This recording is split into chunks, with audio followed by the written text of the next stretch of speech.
читає ус'єнето. Завчено хамором, таке охамор, камець алефо. Завчено хамором, таке охамор, камець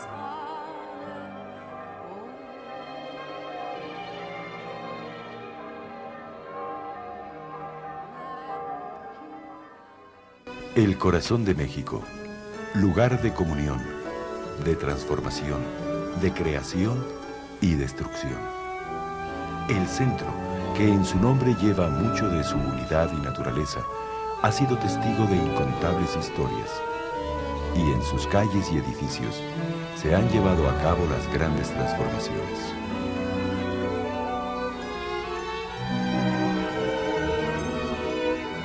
En el centro se declaraba la gloria del general victorioso y la vergüenza del derrotado. Lugar de contrastes, de colores, de olores, de texturas e imágenes del pasado.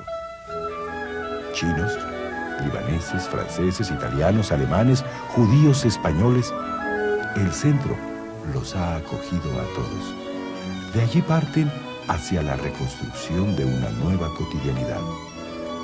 El centro, inicio de nuestras historias.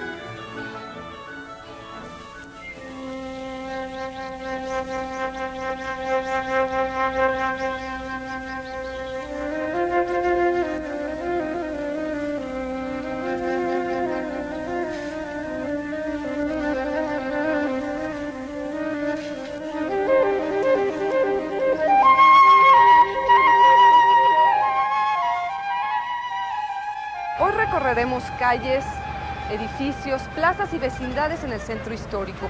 Dejaremos que nos cuenten anécdotas, dramas y esperanzas de gente que se desprendió de formas ancestrales de vida en una aventura hacia lo desconocido y con la ilusión de encontrar una libertad que les había sido coartada.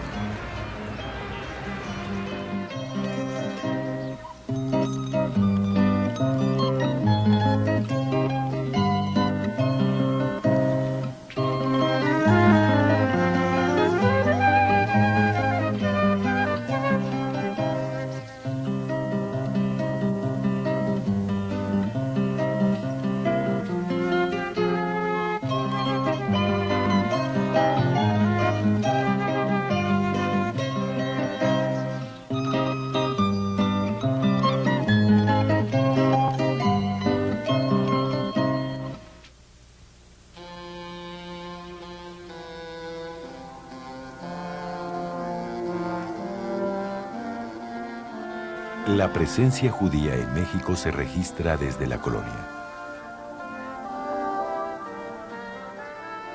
Muchos judíos llegaron al país buscando un lugar donde poder ejercer su religión libremente, lejos de la persecución a la que se les sometía en España y Portugal.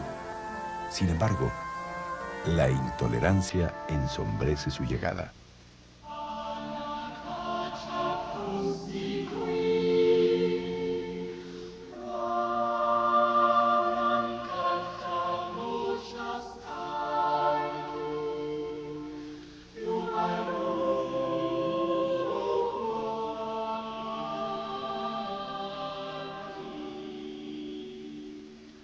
El edificio de la antigua Escuela de Medicina que sirvió a la Universidad Nacional muchos años para impartir clases sobre el modo de ayudar a salvar la vida del ser humano, no siempre tuvo un fin tan noble ni tan respetuoso.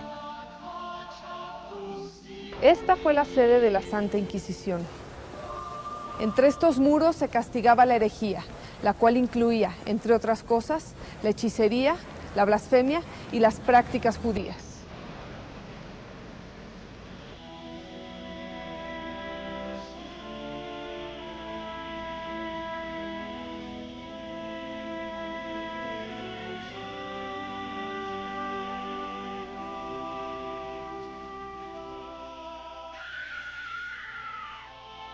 A la Nueva España llegaron judíos conversos, es decir, convertidos al catolicismo forzadamente a causa del intolerante mundo católico en que se desenvolvían. Sin embargo, debido a esa falta de convicción por esa religión, muchos siguieron sus prácticas judías clandestinamente. Toda la vida de estos llamados marranos, sus usos y costumbres, sus lugares de reunión y prácticas comunitarias quedaron registradas en las cámaras de tortura. Los inquisidores se encargaron de dejar cada palabra por escrito.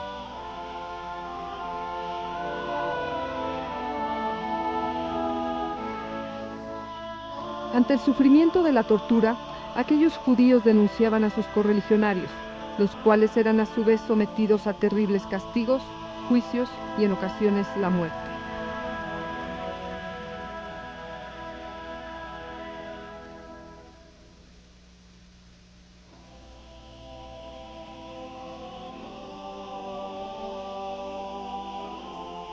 En los terrenos de lo que hoy es parte de la Alameda Central, actualmente lugar de descanso y reunión, hace varios siglos funcionó otro tipo de entretenimiento, el quemadero de la Inquisición.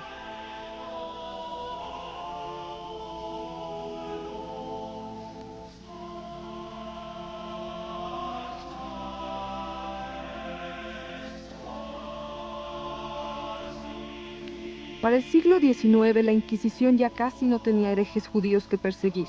Con cada generación que pasaba, estos se iban disolviendo entre la sociedad colonial. De aquella época solo quedan preguntas y algunas familias que trazan sus orígenes en México como descendientes de conversos.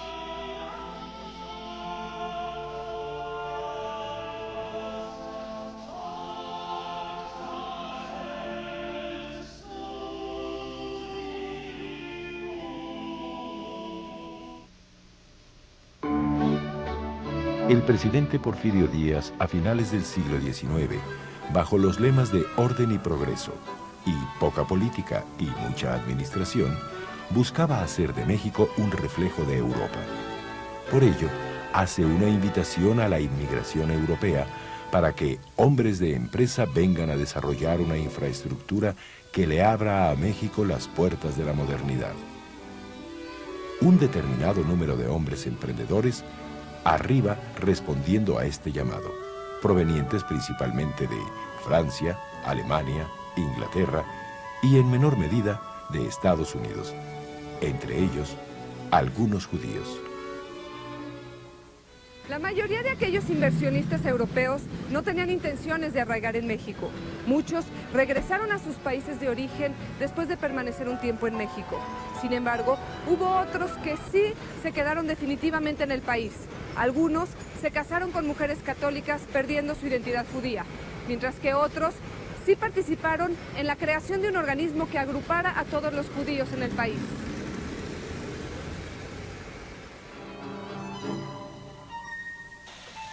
Hubo financieros judíos que jugaron un papel importante en el progreso de ese México que recibía al siglo XX.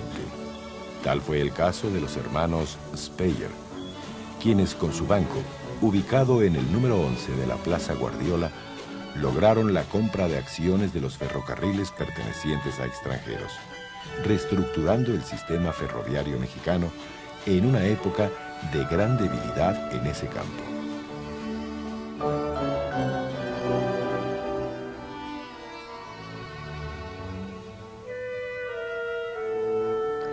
A partir de 1881, en México se llevó a cabo una política para apoyar la creación de bancos privados.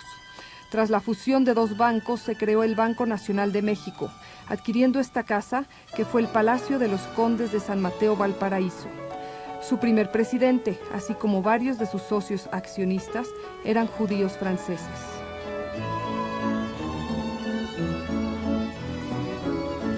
A pesar de que la presencia judía era pequeña, su participación en la propuesta porfiriana fue muy activa en varias áreas.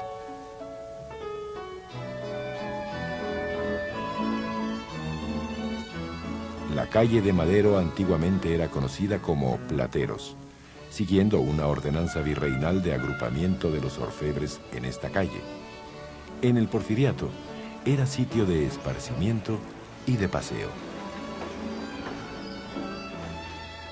Las familias se paseaban para ver los aparadores mostrando la última moda de Europa y para dejarse ver. Era como la Quinta Avenida de Nueva York. Importantes establecimientos europeos estaban aquí. Sobresalía la joyería La Esmeralda, propiedad de Hauser y Civi, judíos franceses.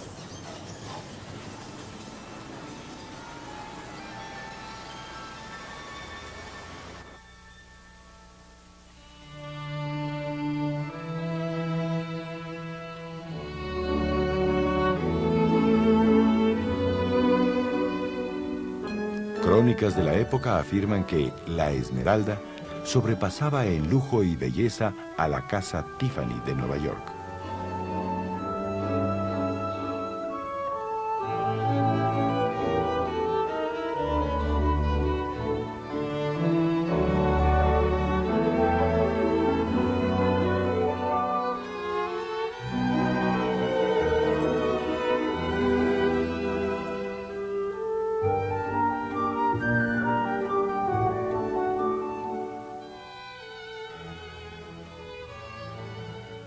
Aquí se fabricaban relojes para edificios públicos.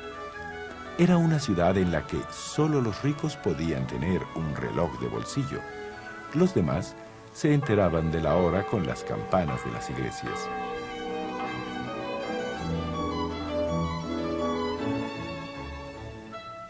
El Palacio de Hierro fue concebido siguiendo el modelo de El Bon Marché de París. Cambió formas de consumo estableciendo el precio fijo y el autoservicio por primera vez en México. En sus anaqueles se exhibía la moda europea y era sin duda una ilustración del México que quería don Porfirio. Y sus dueños fundadores eran de origen judío. Puede decirse que Estela fue una mujer emancipada antes de tiempo. Le habían enseñado un oficio, cosa que muy pocas mujeres tenían a la sazón. Por eso las autoridades mexicanas le permitieron entrar a México, aún siendo soltera. Y tenía un trabajo magnífico en el Palacio de Hierro, porque era la compradora en jefe. Y ella cada año viajaba a París, a veces 2 veces al año, para traer las últimas modas de París a la Ciudad de México. Aquí estuvo un templo masónico que sirvió como espacio de reunión para los pocos judíos que había en la capital y que querían reunirse para celebrar el Yom Kippur, Día del Perdón, y el Año Nuevo Judío, Rosh Hashanah. Esto fue en 1904. A esos rezos asistieron judíos de distintas nacionalidades, y a falta de un rabino profesional, el señor Grossman, conocedor del rito, ofició los rezos. A principios de siglo había judíos que ocupaban altos puestos en la masonería, lo cual les ayudaba en su integración al país. Uno de ellos, Speyer, aquel que ayudó con su banco al financiamiento para el desarrollo de los ferrocarriles, tenía una relación amistosa con Madero. Ambos eran de la logia.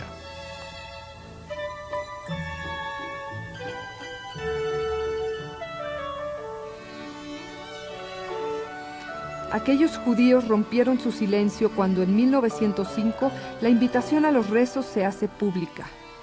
Un importante promotor de la actividad judía era un descendiente de conversos, Francisco Rivas Puig-Cerver, distinguido miembro de la Sociedad Mexicana de Geografía y Estadística, quien editó un periódico a finales del siglo XIX para estimular a judíos del Imperio Otomano, que habían ido perdiendo su autonomía y libertad como grupo, a emigrar a México, el país más liberal del mundo, en sus palabras.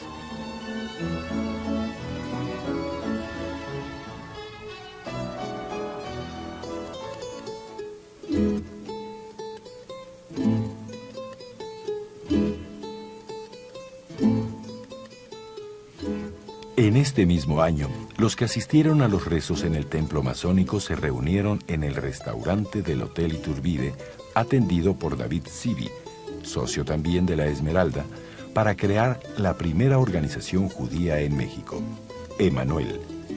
Esta no pudo desarrollarse por problemas internos, pero 3 años más tarde, y con el apoyo del rabino Martín Cielonca de El Paso, Texas, se vuelven a reunir en el templo y para crear la sociedad de beneficencia Alianza Monte Sinaí. Sus objetivos: la ayuda mutua, la celebración de los ritos principales y la creación de un panteón.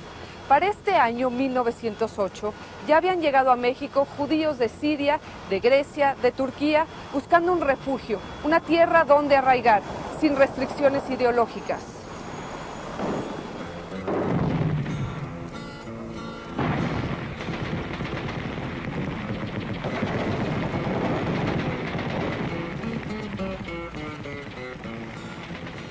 La revolución interrumpió la labor de la sociedad de beneficencia, pero en 1912 se reestructuró de manera definitiva hasta el día de hoy. Era de vital importancia apoyar a los nuevos inmigrantes en su llegada a un país tan ajeno, sin sus familiares, sin el idioma, sin la cultura y tras un viaje cansado e incierto. Cuando a mi papá también le pasó que le pusieron la pistola y le dijeron viva Villa o viva Zapata, quien pues él dijo viva México, y eso pues lo salvó, o sea que ya no lo mataron en aquel entonces.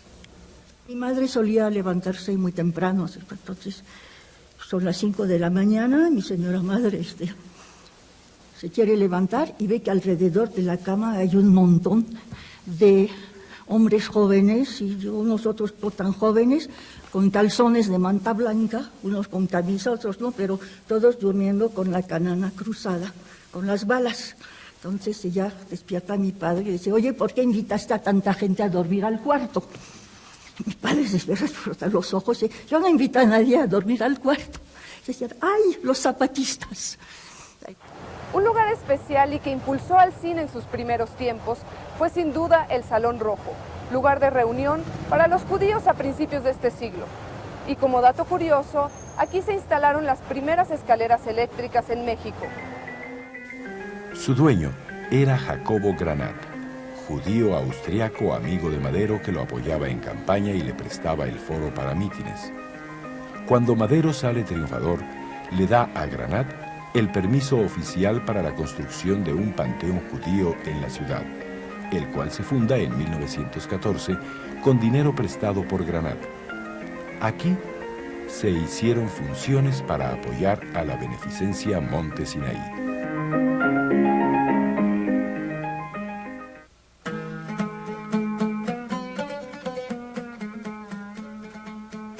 A pesar de que las leyes de reforma habían destruido una gran cantidad de edificios religiosos, el aspecto de la ciudad a principios de siglo seguía siendo intensamente católico.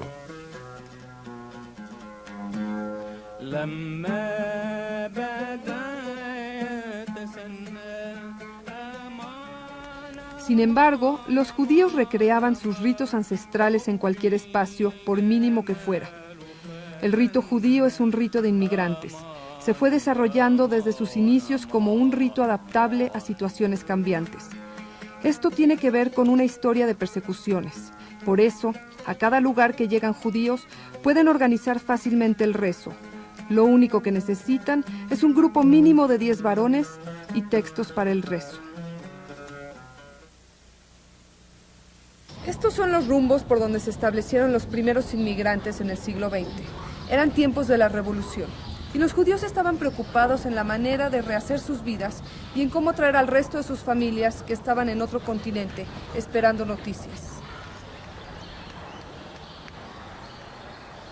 Se juntaban casi todos en las sinagogas, en las casas. Era una vida bien, tranquila. Los rezos los hacíamos en casas particulares. Yo era chico, pero sí me acuerdo que lo hacíamos en casas particulares. Un cuarto del departamento lo hacían de templo.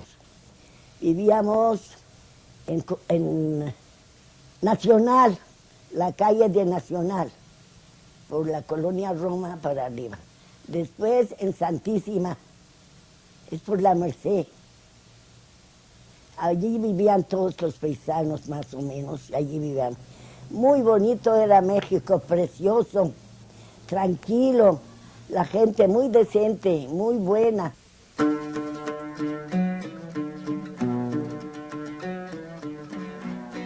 La primera boda de Halevis, es decir, judíos de Alepo en México, fue en 1912. Por supuesto que asistieron todas las familias alepinas que había entonces en la ciudad, que no eran muchas, y celebraron con dulces árabes, un paseo por la calle de Plateros en carretela de lujo y una excursión a Santa Anita.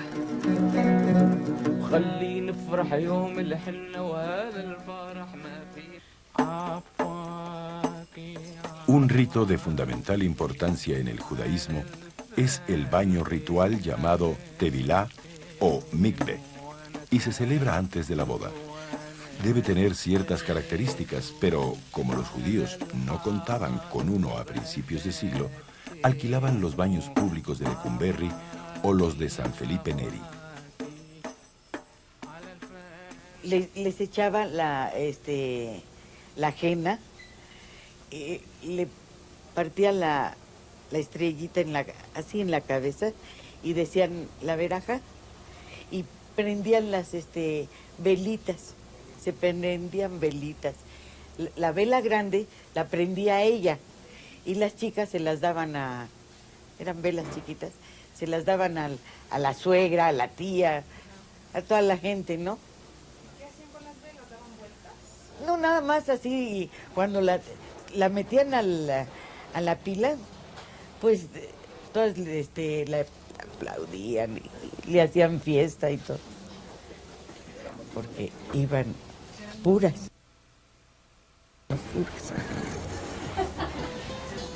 Este era el centro principal de abasto de los alimentos cotidianos de los inmigrantes. En muchas ocasiones eran los hombres los que hacían el mercado. La ley judía establece reglas estrictas para el consumo de todo tipo de carnes. Había una kosher, un hajam, un padre, tenía así como un cuartito chiquitito, como un closet chiquito. Parado él allá, tú compras el pollo de unos que vienen del rancho. Pagas 50 centavos, 40 centavos, 30 centavos. Pollo, gallina, lo que quiera. Se lo das al padre, le dice, por favor, para que te lo mate.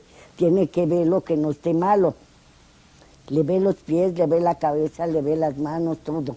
Porque para nosotros era, hasta ahorita, si no es kosher, que no está quebrado nada, que no está malo, lo matan. Si no te dice, taref no sirve.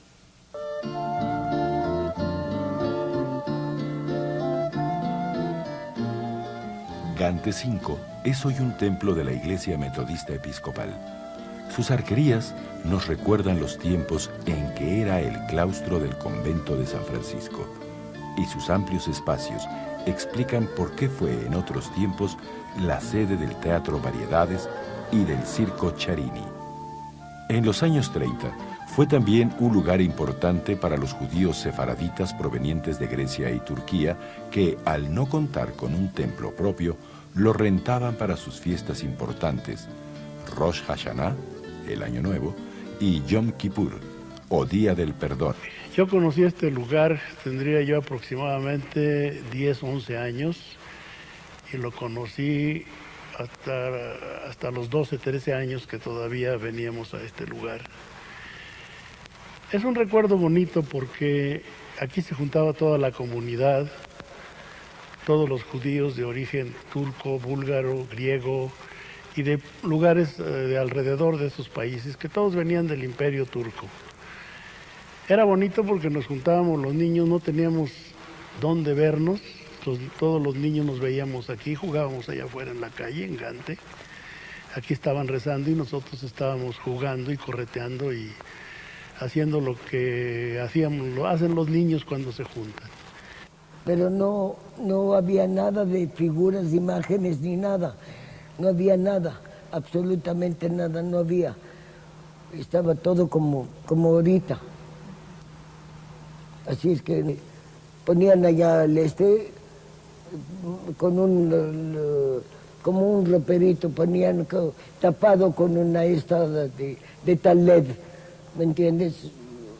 Pero no de forma de que tapan Lejala Kodesh. Aquí se construyó la primera sinagoga en la Ciudad de México. Se inauguró en 1923. Debido a la restricción judía de transportarse en Shabbat, el sábado sagrado, todas las sinagogas se encuentran cerca de los lugares donde viven los judíos ortodoxos. Había varias casas de rezo, pero al crecer la cantidad de judíos en la ciudad, construyen una sinagoga en toda forma. Esta sinagoga fue impulsada por judíos de distintas nacionalidades, aunque en su mayoría eran de origen damasqueño.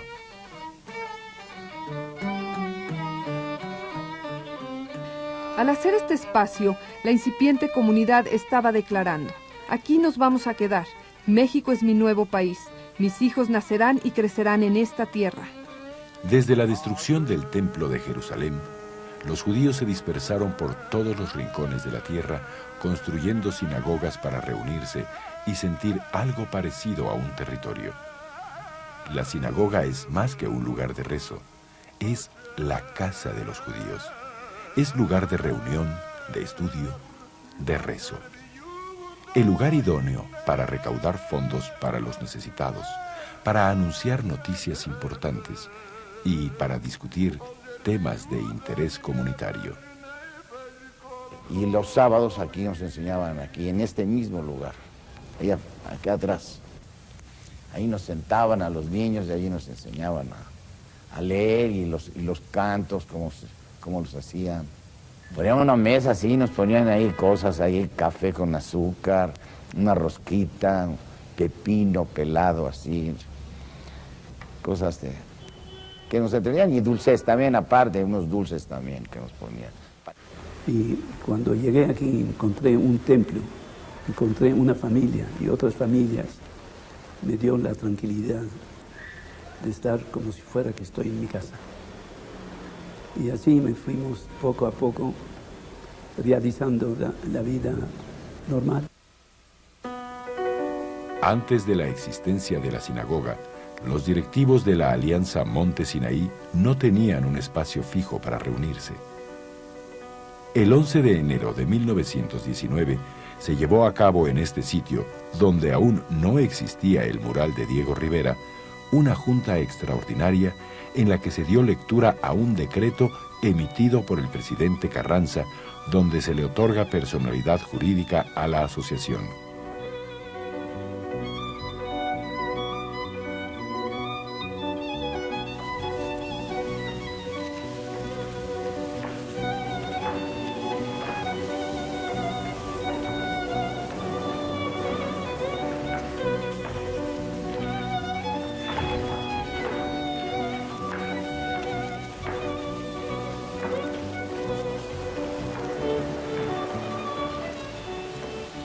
Aquellos años eran de mucho movimiento.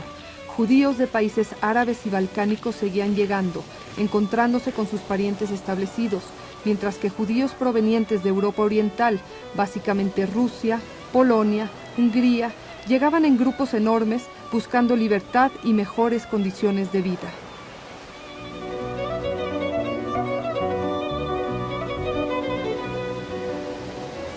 El presidente Elías Calles hace una invitación a los jóvenes judíos europeos a que viajen a México a trabajar y a buscar una nueva tierra donde vivir. Esta invitación del presidente fue determinante en la decisión de muchos jóvenes que no sabían a dónde ir. Muchos jóvenes pretendían llegar a Estados Unidos, pero dicho país implantó en 1921 una política de puertas cerradas, por lo que los inmigrantes buscaron nuevas opciones. Para algunos, México era un puente de paso y creían que conseguir su documentación para irse al país del norte era solo cuestión de tiempo. Hay inmigrantes que recuerdan que se sentaban en alguna banca de la Alameda a leer periódicos mientras esperaban sus documentos. Al ver que el tiempo pasaba y no se resolvía su situación, pensaron que era momento de buscar trabajo.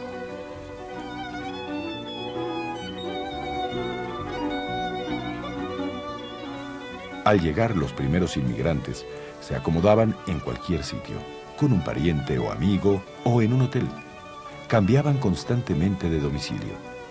Su único contacto con la casa era el correo, el cual solo recibían con absoluta certeza en los apartados postales del viejo edificio de correos.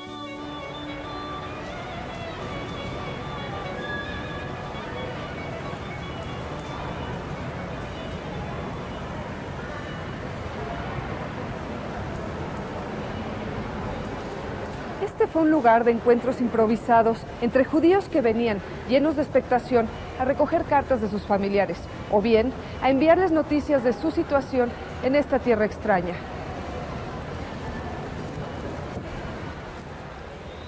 Los que podían rentaban un apartado postal, que en ocasiones le prestaban a los que no tenían para pagarlo. Este lugar fue como un cordón umbilical que unía al inmigrante con su tierra recién abandonada.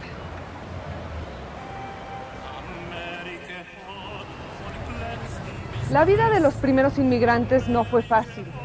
Algunos que habían estudiado carreras universitarias no pudieron ejercerlas, refugiándose en el comercio ambulante en un principio y con el tiempo pudiendo hacerse de un puesto en algún mercado de la ciudad, como el Volador o la Lagunilla.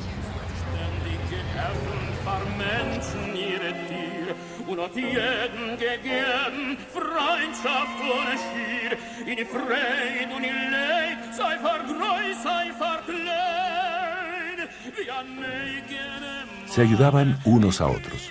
Los que estaban establecidos, los llamados despachistas, le daban a los paisanos recién llegados una cantidad de mercancía que llevaban a cuestas por las calles, y una vez vendida, regresaban por más. El sistema del abonero, que también fue establecido por estos comerciantes, fue muy atractivo en el país, pues gran parte de la población no tenía acceso a ciertos bienes hasta que se les dio la posibilidad de pagar en abonos. A la fecha, se utiliza por algunas cadenas comerciales importantes. Traigo chalinas, traigo esto, traigo céfiros, traigo medias importadas. Todo eso decía lo que yo traía cuando me abren la puerta. Unos dicen sí, pase a ver, y otros cierran la puerta y dicen ahorita no queremos. Pero tenía que estar forzosamente tocando puertas, entrando, eran vecindades. Y entraba yo a una vecindad, hay 40, 50, y eso me abrió el camino para poder realizar mi sueño. El sueño es progresar y buscar para mi vida tranquilidad. Para eso salí de mi tierra, para conseguir algo mejor de lo que teníamos allá. Este era el rumbo donde se fueron asentando los judíos, unos al lado de otros. Primero, puros muchachos que compartían un cuarto y se repartían el pago de la renta. Después, las familias que se iban reuniendo y alquilando cuartos en las vecindades. Todos vivíamos por Guatemala, por Loreto, por Justo Sierra, por ¿cómo se llama? Jesús María, Academia. Entonces todos nos juntábamos, camino al colegio nos íbamos juntando así poquito hasta llegar al colegio. Era muy bonito el barrio. Yo me acuerdo cuando llegamos nosotros, era mediados de julio a México y hacía mucho calor, pero cuando se hizo invierno en México, yo dije, ¿México invierno? Esto es un invierno, no puede ser, porque yo veía a los mexicanos, a los de afuera, andar con zarapes y cerrándose y abrigándose y todo, y yo venía con un vestidito de tul, porque yo decía, esto es calor, esto no es invierno, porque el invierno en Polonia era un invierno de mucha nieve, muy frío, muy fuerte.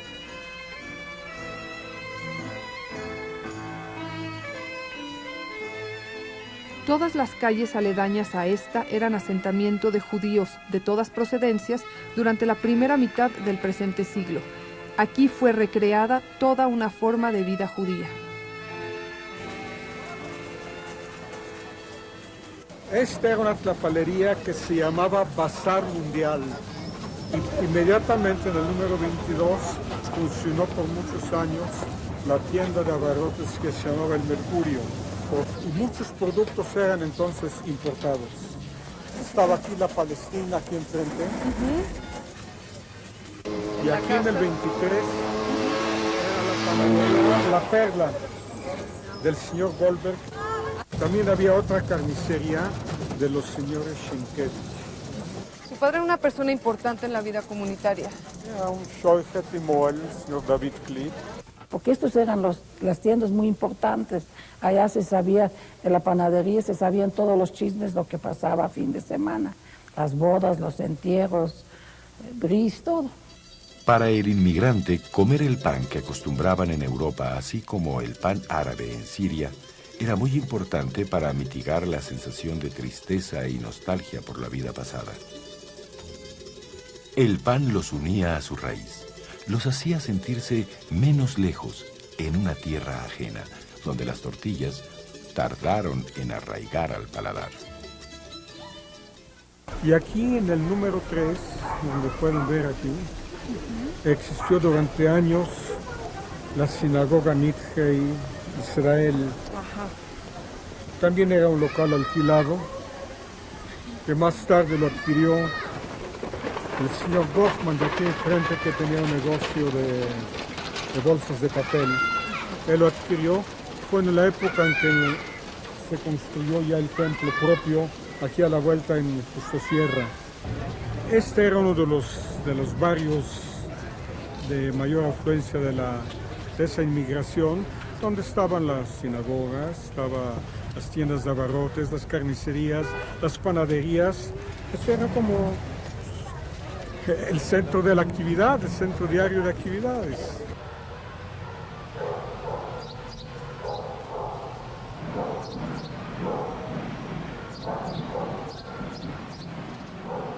El antiguo nombre de la calle de Colombia era Cocheras, pues aquí guardaban los inquisidores sus carruajes. Nunca imaginaron que siglos después habría en esta calle una gran cantidad de judíos viviendo en total libertad.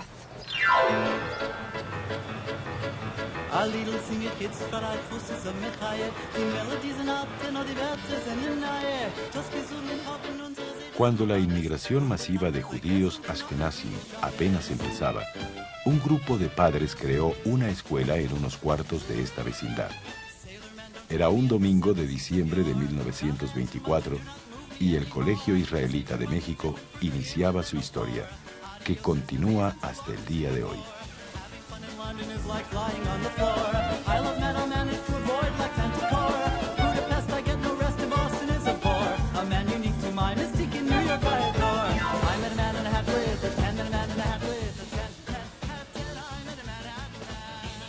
Esta escuela rebasaba lo religioso para abordar una educación integral que cubriera una forma de pensar y vivir. Solo un año estuvo la escuela en este local. Después se pasó a otro en la misma calle.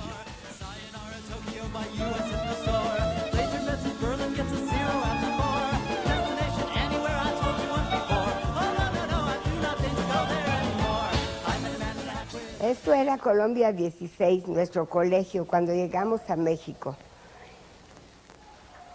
Éramos muchos niños, pero muy pocos en realidad.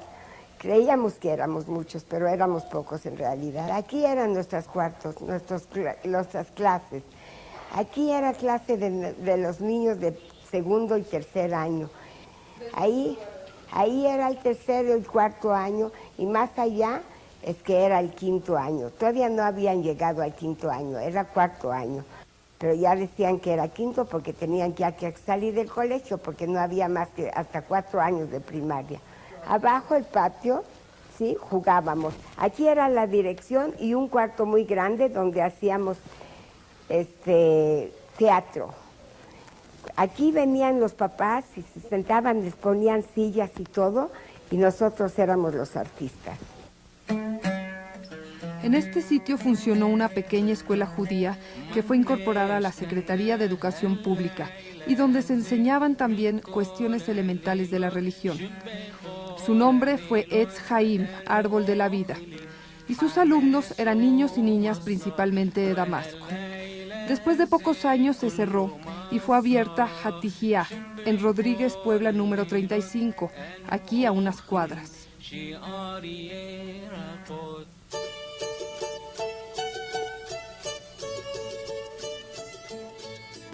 Los judíos askenazim necesitaban de una casa para organizarse y encontraron el espacio entre los muros de esta casa, el Palacio de Mármol, que había sido el palacete de un aristócrata del Porfiriato.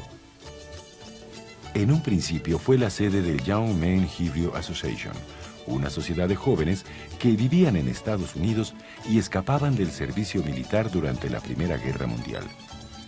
Trasladaron la organización a México y al final de la guerra, algunos regresaron a Estados Unidos, mientras que otros se quedaron en el país.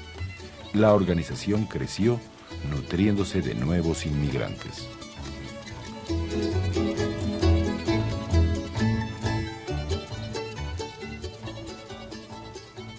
Es que por aquel entonces era una comunidad judía, llegada de Europa, religioso y laica en el sentido europeo, laico moderno, en donde la religión era una cosa secundaria.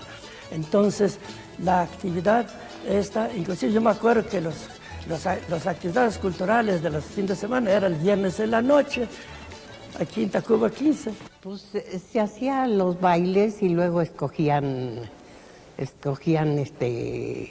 de algunas muchachas, escogían la más bonita o algo. Y en otra ocasión se escogieron a 10 muchachas. Pero lo que pasó es que los de la directiva escogía cada quien su muchacha, la que le gustaba, y ahí estaba yo también. Aquí en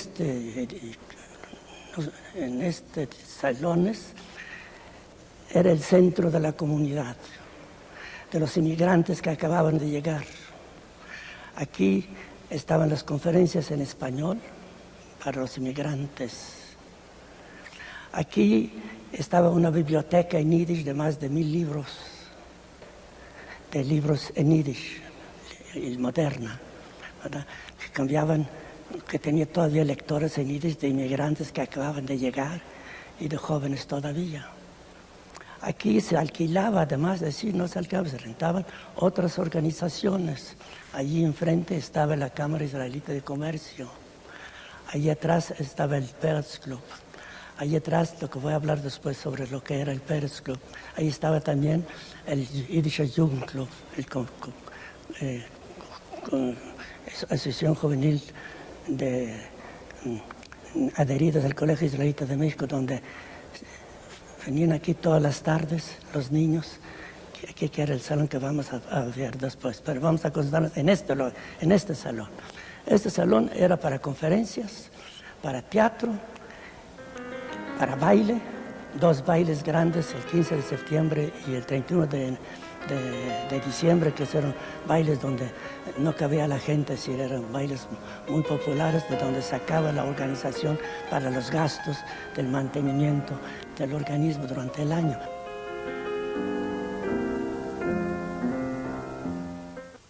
Tacuba 15 también, y ahí boxeábamos, jugábamos básquetbol, y todo eso. En fútbol soccer también tenía un equipo de aficionados de primera fuerza durante muchos años. Hoy el equipo del Deportivo no se asemeja a aquel, tiene menos fuerza que el equipo que teníamos en aquel entonces. ¿Y debido a qué? Debido a que eran jugadores judíos que habían llegado de Europa, de equipos como Sparta, de Austria, de Polonia, de Rusia. Llegaron jugadores bastante fuertes y teníamos un buen equipo de fútbol soccer. La elección de la directiva del Banco Mercantil no se hizo en el banco, se hizo aquí, y en Yiddish. Y aquí se discute. Ahí sí estaba la olla muy rica para que pelearan quien estuviera en la directiva del banco. Había una biblioteca con libros y periódicos en yiddish, y era en realidad un lugar de encuentro, un lugar donde no se sentían ajenos, donde hablaban en su lengua y podían saber de sus paisanos que aún no llegaban a México. Aquí funcionaba una caja de préstamos y una bolsa de trabajo. También se rezaba en uno de los cuartos. En este salón se fundó la Cámara de Comercio Israelita, que se encargaba de ayudar a los comerciantes y familias en materia legal.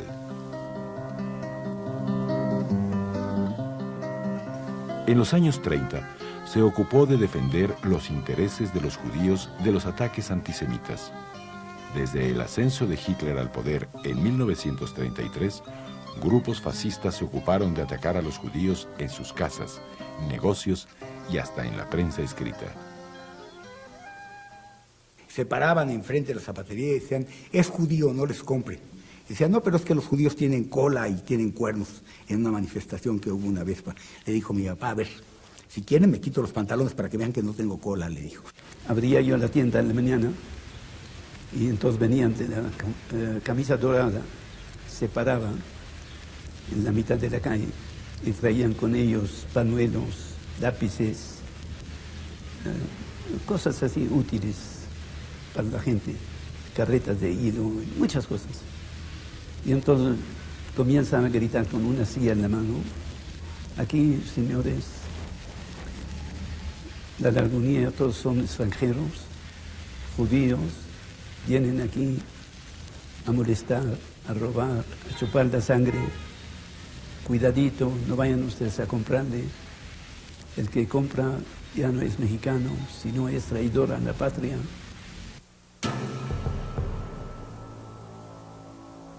En 1931, el presidente Ortiz Rubio inició una campaña nacionalista en defensa del capital y los intereses mexicanos. Revaloró al indígena y las riquezas naturales. Esta campaña fue aprovechada por ciertos grupos para atacar a los judíos, alegando que su presencia representaba una competencia desleal. Esto derivó en ataques violentos que sobrepasaban el ámbito comercial y se convirtieron en manifestaciones antisemitas. En el mercado de La Lagunilla existía una gran cantidad de comerciantes judíos que cuando el gobierno regula el tamaño de los puestos y la posesión de estos a naturales mexicanos, fueron expulsados sin posibilidades de defensa. De hecho, muchos ya eran naturalizados mexicanos. Y estuvimos aguantando años. Duramos como 2, 3 años. Con una cosa terrible. Durante los años de la Segunda Guerra Mundial, la prensa judía estuvo muy activa. Aquí, donde estaba la zapatería Búfalo de Alberto Jalabe, se hizo la revista Optimismo Juvenil y más adelante Kol Ha'am, que es La Voz del Pueblo. El señor Jalabe hacía esta publicación prácticamente solo. Lo redactaba y editaba en un pequeño despacho. A través de sus publicaciones, apoyaba a la Alianza Monte Sinaí, impulsaba la actividad cultural judía y, lo más importante, creaba conciencia de lo que estaba ocurriendo en Europa y sobre el Holocausto. En esta calle, pletórica de actividad judía en su momento, tuvo una de sus efímeras sedes el periódico Der Weg, El Camino, que fue el periódico en yiddish más importante.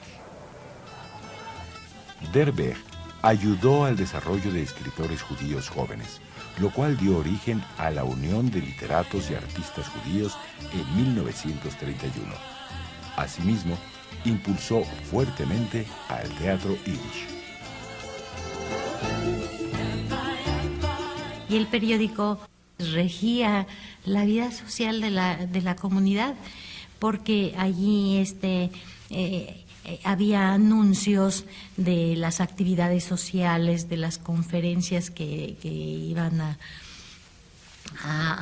efectuarse durante la semana, de los invitados de artistas judíos que presentaban alguna obra, y entonces era en cierta forma una guía para normar su vida social. Era intrínsecamente sionista, apoyaba al ideal milenario de un Estado judío para el pueblo judío, y sobre todo durante esa época tan importante que fue la época del nazismo, donde los judíos no tenían a dónde ir.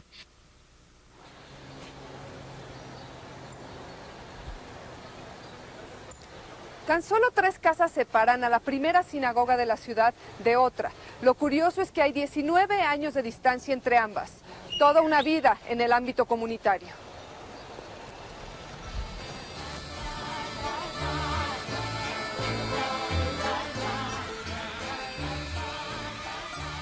Esta fue la primera sinagoga construida por los judíos ashkenazim, es decir, de Europa Oriental. Tras años de esfuerzos, colectas, donativos, pudo ser terminada y se inauguró finalmente en 1941. Sí, bodas, sí, me acuerdo.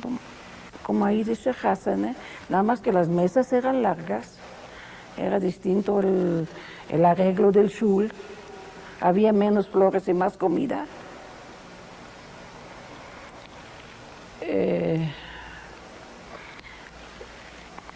Era más heimish, no sé cómo decir. Acogedor. Nos conocíamos todos. Todos nos conocíamos. Cuando entramos en una boda, yo creo que la mayor parte pasábamos platicando. La música no era tan fuerte. Podíamos hablar.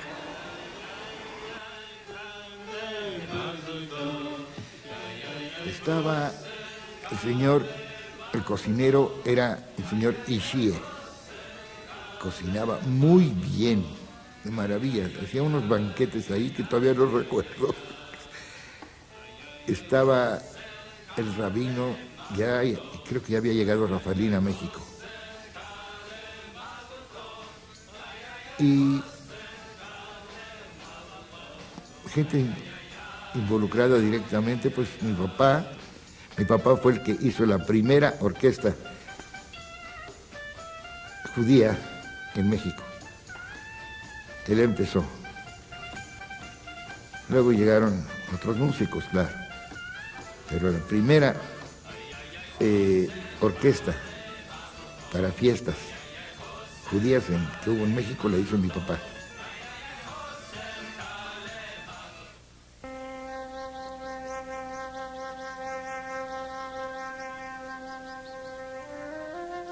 Este lugar representa, de algún modo, el arraigo. Está lleno de recuerdos que permanecen en sus paredes y las personas que le dieron vida en una época recordada con nostalgia y cariño.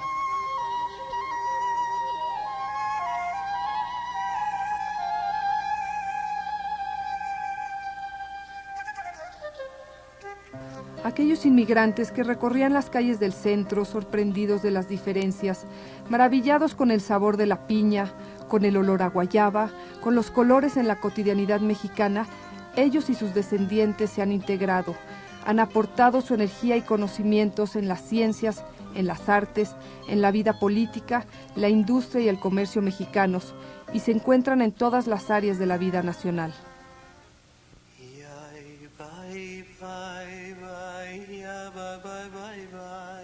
Después de vivir en el centro, emigraron hacia otros barrios convirtiéndose en colonos, habitantes de colonias que a principios de siglo eran toda una novedad.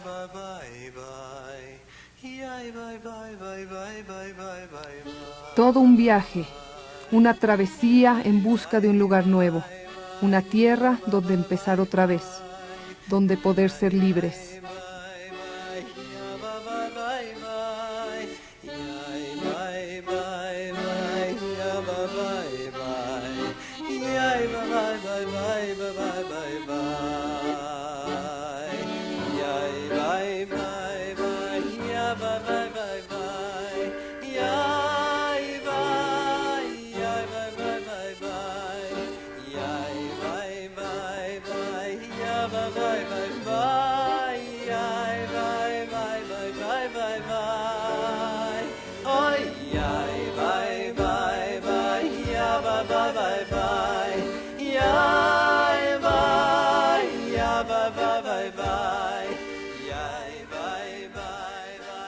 Me encantó.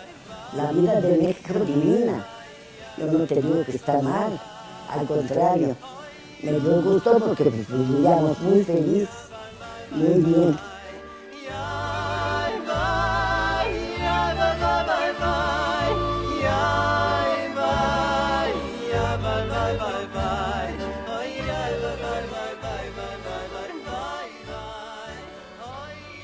En cualquier momento cuando platicamos, decimos, Dios para nosotros, México, es la madre y padre,